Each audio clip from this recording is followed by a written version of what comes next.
दोस्तों, जब भी किसी भी स्टोरेज डिवाइस के अंदर विंडोज का इंस्टॉलेशन किया जाता है, चाहे फिर वो हार्ड डिस्क के अंदर कर रहे हो या फिर वो एसएसडी के अंदर कर रहे हो, उसके अंदर पार्टीशंस क्रिएट होते हैं। अब ये जो पार्टीशन क्रिएट होते हैं दोस्तों, या तो वो एमबीआर होते हैं जिसको हम मास्टर बूट रिकॉर्ड कहते हैं, या फिर वो जीपीटी हो सकते हैं जिसको हम गाइड पार्टीशन टेबल कहते हैं। अब आखिर इन दोनों पार्टीशन स्कीम्स के अंदर क्या फर्क है और हमारे लिए कौन सी पार्टीशन स्कीम जो है वो बेस्ट रहेगी, ये सारी जानकारी आपको इस वीडियो के अंदर मिलने वाली है। तो बिना किसी देरी के आज की टेक्नोलॉजी शुरू करते हैं। एमबीआर और जीपीटी पार्टीशन स्टाइल के डिफरेंस को अच्छी तरह से समझने के लिए इसको 4 भागों में डिवाइड किया जा सकता है। पहला है डिस्क कैपेसिटी, सेकंड है पार्टीशन फ्लेक्सिबिलिटी, थर्ड है बूट प्रोसेस और चौथा है कंपैटिबिलिटी। तो आइए एक एक करके इन्हें समझते हैं। मास्टर बूट रिकॉर्ड जो है दोस्तों, वो मैक्सिमम 2 TB की हार्ड ड्राइव तक कोई सपोर्ट कर सकता है। इसके अंदर अगर आप 2 TB से ज़्यादा की हार्ड ड्राइव अगर आप लगाना चाहते हैं तो ये पार्टीशन ही क्रिएट नहीं करेगा, यहाँ पर आपको एरर आ जाएगी। लेकिन जीपीटी पार्टीशन स्टाइल के अंदर आप थ्योरेटिकली 9.2 zettabyte तक की हार्ड ड्राइव को यूज़ कर सकते हैं, जो कि प्रैक्टिकली अभी अवेलेबल ही नहीं है, लेकिन फिर भी थ्योरेटिकली 9.2 zettabyte की हार्ड ड्राइव तक आप इसके अंदर यूज़ कर सकते हैं। पार्टीशन फ्लेक्सिबिलिटी की अगर हम बात करते हैं तो जो एमबीआर पार्टीशन स्टाइल होता है, इसके अंदर आप मैक्सिमम 4 प्राइमरी पार्टीशन बना सकते हैं, या फिर आप 3 प्राइमरी पार्टीशन बना सकते हैं और 1 लॉजिकल पार्टीशन बना सकते हैं। अब प्राइमरी और लॉजिकल क्या होता है, इसे जरा समझ लेते हैं। अब देखिए, अभी आपके सामने जो विंडोज आपको नजर आ रही है, ये विंडोज 7 है और इसका जो हार्ड डिस्क का पार्टीशन स्टाइल है ये एमबीआर है। कैसे जानेंगे जीपीटी है एमबीआर है? सिंपल, डिस्क मैनेजमेंट में आपको आना है और यहाँ पर आपको करना है आपकी हार्ड ड्राइव या स्टोरेज के ऊपर राइट क्लिक, प्रॉपर्टीज में आना है और यहाँ पर आपको मिलेगा वॉल्यूम। तो यहाँ पर आपको क्लियरली मेंशन हो जाएगा पार्टीशन स्टाइल के अंदर मास्टर बूट रिकॉर्ड है या फिर गाइड पार्टीशन टेबल है। ठीक है, अब देखिए यहाँ पर आपको अलग अलग पार्टीशंस नजर आ रहे हैं। कुछ तो है डार्क ब्लू के अंदर, कुछ है लाइट ब्लू और यहाँ पर आपको ग्रीन कलर की पट्टी भी नजर आ रही है। अब एमबीआर पार्टीशन स्टाइल के अंदर अब आप मैक्सिमम 4 प्राइमरी पार्टीशन क्रिएट कर सकते हैं। ठीक है, तो ये जो ब्लू कलर की आपको पार्टीशन पट्टी नजर आ रही है, ये प्राइमरी पार्टीशन है। लेकिन अगर आप मान लीजिए प्राइमरी पार्टीशन 4 क्रिएट नहीं करना चाहते हैं या फिर 4 से ज़्यादा पार्टीशन क्रिएट करना चाहते हैं, तब आपको क्या करना होता है, आप 3 मैक्सिमम प्राइमरी पार्टीशन क्रिएट कर सकते हैं और 1 एक्सटेंडेड पार्टीशन क्रिएट कर सकते हैं। अब यहाँ पर देखिए 2 तो प्राइमरी पार्टीशन है, ये 3 प्राइमरी पार्टीशन हो गए और यहाँ पर ये जो ग्रीन कलर की आपको पट्टी नजर आ रही है, ये है इसका एक्सटेंडेड पार्टीशन।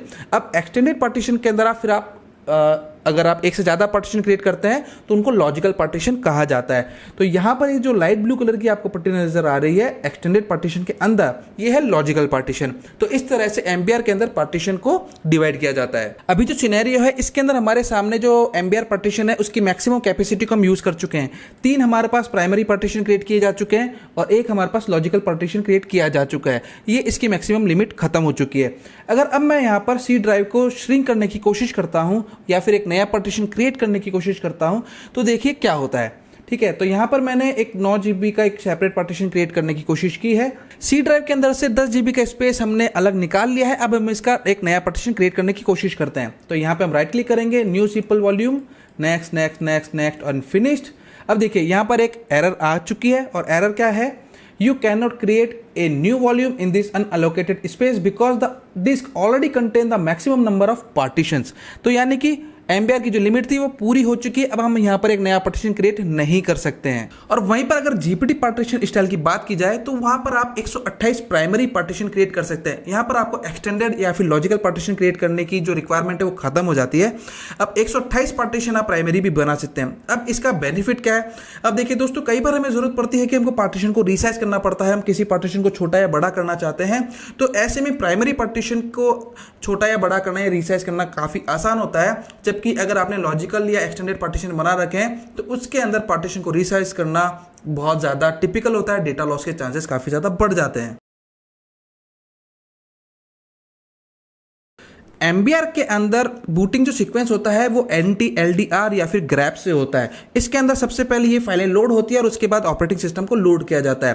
लेकिन इसके अंदर सिक्योरिटी की और रिलायबिलिटी की कमी होती है, जिसकी वजह से जो विंडोज के करप्शन के चांसेस है वो काफी ज्यादा बढ़ जाते हैं। और वहीं पर जीपीटी पार्टीशन स्टाइल के अंदर एक सेपरेट EFI पार्टीशन क्रिएट किया जाता है, जिसके अंदर बूट लोडर होता है और साथ में आपके सिस्टम से रिलेटेड कुछ इंफॉर्मेशन होती है। साथ में एक MSR पार्टीशन भी होता है, जिसके अंदर अगर आपने BitLocker से इनक्रिप्ट कर रखा है या नहीं कर रखा है, या इन फ्यूचर में आप करना चाहते हैं, तो उससे संबंधित इंफॉर्मेशन स्टोर होती है दोस्तों। इसी तरह से इसके अंदर एक रिकवरी पार्टीशन भी होता है कि अगर कभी आपकी EFI पार्टीशन में कुछ प्रॉब्लम हो जाए तो वहां से इसको रिपेयर या फिर रिकवर किया जा सके। तो ऐसी काफी सारी चीजें होती है जो GPT पार्टीशन स्टाइल को MBR से बेहतर बनाती है।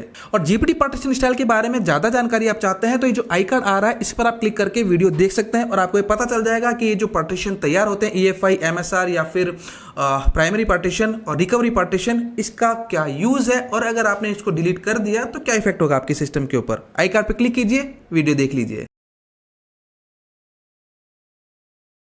अब देखिए, दोनों ही तरह के पार्टीशन स्टाइल के अंदर जहां तक बात आती है कंपैटिबिलिटी की, तो ये कहना गलत नहीं होगा कि चाहे लेगेसी मदरबोर्ड हो चाहे फिर मॉडर्न मदरबोर्ड हो, दोनों ही तरह के मदरबोर्ड दोनों ही तरह के पार्टीशन को सपोर्ट करते हैं।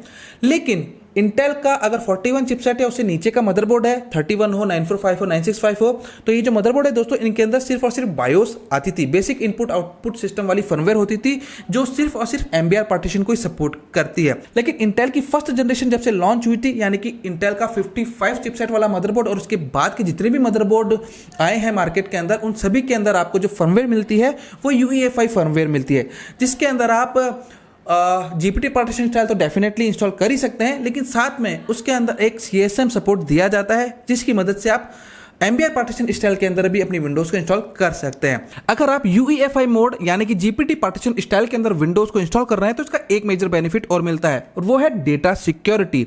इसके अंदर आपको सिक्योर बूट नाम से एक फीचर मिलता है जिसकी वजह से जो आपका डेटा है, जो ऑपरेटिंग सिस्टम है, वो MBR के मुकाबले में कहीं ज्यादा सिक्योर हो जाता है। और अगर इसके अंदर TPM 2.0 की सिक्योरिटी को ऐड कर दिया जाए तो सिक्योरिटी बहुत ही ज्यादा हाई लेवल पर हो जाती है, क्योंकि सिक्योर बूट और TPM 2.0 के दोनों के कॉम्बिनेशन की मदद से आपकी जो स्टोरेज डिवाइस है दोस्तों वो इंक्रिप्टेड हो जाती है, जिसकी वजह से आपका डेटा काफी ज्यादा सिक्योर हो जाता है। लेकिन डेटा रिकवरी के मामले में ये सिक्योरिटी बहुत भारी पड़ती है, क्योंकि इंक्रिप्टेड डेटा को रिकवर करना काफी ज्यादा टिपिकल हो जाता है और कॉस्ट भी बहुत ज्यादा आती है। खैर, अपने अपने बेनिफिट्स भी हैं तो अपने अपने ड्रॉबैक्स भी हैं। आई होप दोस्तों MBR और GPT पार्टीशन स्टाइल को लेकर के जितने भी आपके मन में सवाल होंगे, क्वेरी होगी, शंकाएं होंगी, वो सभी दूर हो गई होंगी। तो आई होप वीडियो आपको पसंद आई होगी। पसंद आए तो लाइक करें, चैनल पर नए हैं तो सब्सक्राइब करें। अगर आपके मन में कोई सवाल है, कोई क्वेरी है या फिर आप किसी टॉपिक पे वीडियो चाहते हैं तो कमेंट करके आप मुझे बता सकते हैं। फिर मुलाकात होगी अगली वीडियो में। गुड बाय, जय हिंद।